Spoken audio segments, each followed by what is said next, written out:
ಎಲ್ರಿಗೂ ಯುಗಾದಿ ಹಬ್ಬದ ಶುಭಾಶಯಗಳು. ಬೇವು ಬೆಲ್ಲವನ್ನು ತಿಂದ್ಕೊಂಡು ಸಿಹಿ ಕಹಿಯಾಗಿ ಎಲ್ಲವನ್ನು ಸರಿಸಮಾನವಾಗಿ ಹಂಚಿಕೊಂಡು ನಾವು ಇಡೀ ವರ್ಷದಲ್ಲಿ ನಾವು ಈ ರೀತಿ ಜೀವನ ಸಾಗಿಸಲೇಬೇಕು.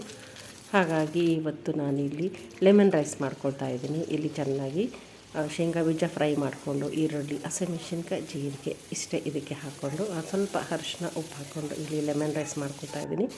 ಇದಕ್ಕೆ ಸ್ವಲ್ಪ ಕೊಬ್ಬರಿ ಹಾಕ್ಕೊಳ್ತಾ ಇದ್ದೀನಿ. ಸ್ವಲ್ಪ ಕೊಬ್ಬರಿ ಹಾಕ್ಕೊಂಡ್ರೆ ಟೇಸ್ಟ್ ಚೆನ್ನಾಗಿ ಬರುತ್ತೆ ಅಂಥೇಳಿ ಇಲ್ಲಿ ಲೆಮನ್ ರೈಸ್ ಮಾಡ್ಕೊಳ್ತೀನಿ. ಈ ಕಡೆ ಯುಗಾದಿ ಅಂದರೆ ಹೋಳಿಗೆ ಅಲ್ವಾ, ಹೋಳಿಗೆ ನಾನು ಇಲ್ಲಿ ರೆಡಿ ಮಾಡ್ಕೊಂಡಿದ್ದೀನಿ. ಫಸ್ಟ್ ನಾನು ಮೈದಾ ಹಿಟ್ಟನ್ನ ಚೆನ್ನಾಗಿ ಕಲಸಿ ಇಟ್ಕೊಂಡು ರೆಡಿ ಮಾಡಿಟ್ಕೊಂಡಿದ್ದೀನಿ. ನೆಕ್ಸ್ಟ್ ಹೂರಣ ರೆಡಿ ಮಾಡ್ಕೊಂಡಿದ್ದೀನಿ. ಇಲ್ಲಿ ಎಲ್ಲ ರೆಡಿ ಮಾಡಿಕೊಂಡ್ರೆ ಬೇಗ ಆಗುತ್ತೆ ಹೋಳಿಗೆ. ಇವತ್ತು ಇದನ್ನು ರೆಡಿ ಮಾಡಿಕೊಂಡು ಈ ಕಡೆ ಪಕೋಡ ಮಾಡ್ಕೊಳ್ತಾ ಇದ್ದೀನಿ. ಪಾಲಕ್ ಪಕೋಡ.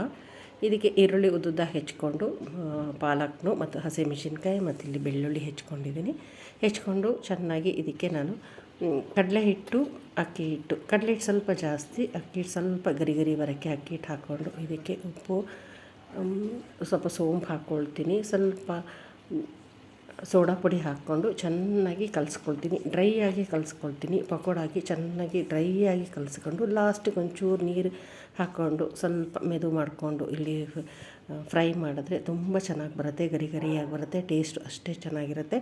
ಇದಕ್ಕೆ ಧನಿಯಾ ಪುಡಿ ಹಾಕ್ಕೊಳ್ಬೇಕು. ಇಲ್ಲ ಧನಿಯಾ ಸ್ವಲ್ಪ ತರಿ ಮಾಡಿಕೊಂಡು ಹಾಕ್ಕೊಂಡ್ರು ತುಂಬ ಚೆನ್ನಾಗಿ ಬರುತ್ತೆ. ಮತ್ತು ಹೂವಿನ ಕಾಳು ಹಾಕ್ಕೊಂಡ್ರೆ ಚೆನ್ನಾಗಿ ಬರುತ್ತೆ. ಇಲ್ಲಿ ನಾನು ಫ್ರೈ ಮಾಡಿ ತಗೊಳ್ತೀನಿ. ನೋಡಿ, ಈ ರೀತಿ ಪಕೋಡ ತುಂಬ ಚೆನ್ನಾಗಿ ಬರುತ್ತೆ. ಜೊತೆಗೆ ನಾನು ಇಲ್ಲಿ ಪಾಲಕ್ ಹಾಕ್ಕೊಂಡು ಇಲ್ಲಿ ನಾನು ಮಾಡ್ಕೊಳ್ತಾ ಇದ್ದೀನಿ. ಇದೆಲ್ಲ ರೆಡಿ ಮಾಡಿಕೊಂಡು ಲಾಸ್ಟಿಗೆ ಹೋಳಿಗೆ ತಟ್ಟಿದ ತಕ್ಷಣ ನಾವು ಬಡ್ಸೋಕ್ಕೆ ಚೆನ್ನಾಗಿರುತ್ತೆ. ಬಿಸಿಯಾಗಿ ತುಪ್ಪದ ಮೇಲೆ ಹಾಕ್ಕೊಂಡು ತಿಂದರೆ ತುಂಬಾ ಚೆನ್ನಾಗಿರುತ್ತೆ. ಇಲ್ಲಿ ನಾನು ನೋಡಿ ರೆಡಿ ಮಾಡ್ಕೊಂಡಿದ್ದೀನಿ. ಎಲ್ಲ ರೆಡಿ ಮಾಡಿಕೊಂಡ್ರೆ ಹೋಳಿಗೆ ಬೇಗ ಆಗೋಗ್ಬಿಡುತ್ತೆ. ಇಲ್ಲಿ ನೋಡಿ ಬೇಳೆ ಹೋಳಿಗೆ ಇಲ್ಲಿ ನಾನು ಮಾಡ್ಕೊಳ್ತಾ ಇದ್ದೀನಿ. ಲೋ ಫ್ಲೇಮಲ್ಲಿ ಮಾಡಿಕೊಂಡ್ರೆ ತುಂಬ ಚೆನ್ನಾಗಿ ಬರುತ್ತೆ. ಪದರ ಆಗಿ ಬರುತ್ತೆ.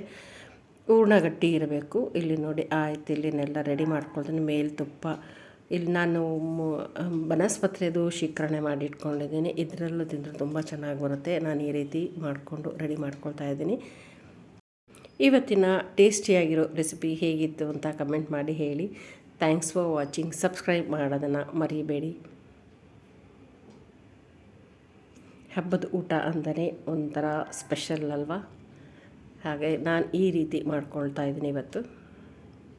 ಜೊತೆಗೆ ಹೋಳಿಗೆ ಸಾರು ಮಾಡಿಟ್ಕೊಂಡಿದ್ದೀನಿ. Thanks for watching. ಸಬ್ಸ್ಕ್ರೈಬ್ ಮಾಡೋದನ್ನು ಮರಿಬೇಡಿ.